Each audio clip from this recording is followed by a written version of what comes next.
In this week's First Responders, we're taking a look at a new federal law that President Trump signed last month. It's called the Take It Down Act. The U.S. Attorney of the Northern District of Mississippi, Clay Joyner, is here to tell us what you need to know about the new federal law against revenge porn. How are you doing, Clay? I'm doing great. Thank you very much for having me. And thank you for joining us. So what is revenge porn? So revenge porn is essentially the non-consensual dissemination of intimate images. When we think of them, normally that's going to be online, some type of social media platform or something related to the internet. And why was it so important for the federal government to push this law onto the books? Well, I think a lot of the reason is you've seen such a proliferation of this type of crime, and that's what it is now, is a crime, thanks to that law and thanks to some state laws.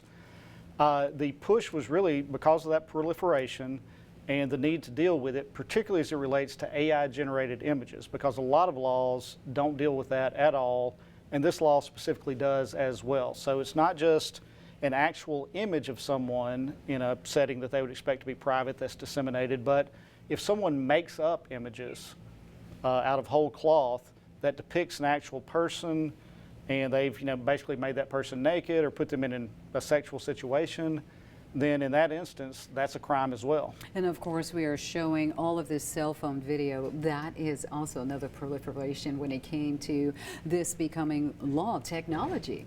Absolutely. With the advance of technology, you always have an advance of ways to abuse that technology, essentially. And so what this law does, if images are shared, if it's an adult, that carries up to 2 years.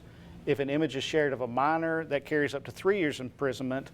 And one huge piece of this law is online platforms are going to be absolutely required upon notification that this image fits into that law, whatever image you're dealing with, they have to take that down within 48 hours of being notified of that fact.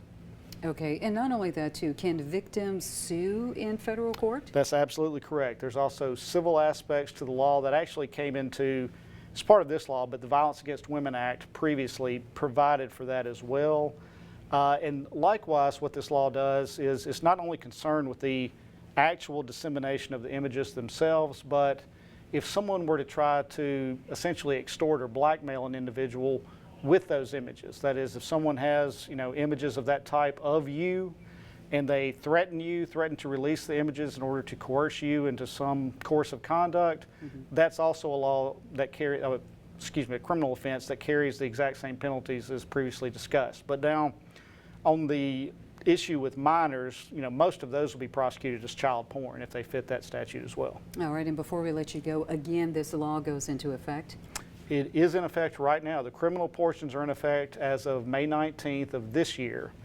And the online platforms essentially have a year to get in line and have posted explanations of how exactly to notify them and remove the images from their platforms. All right, then thank you so much, Clay Joyner, for joining us this afternoon.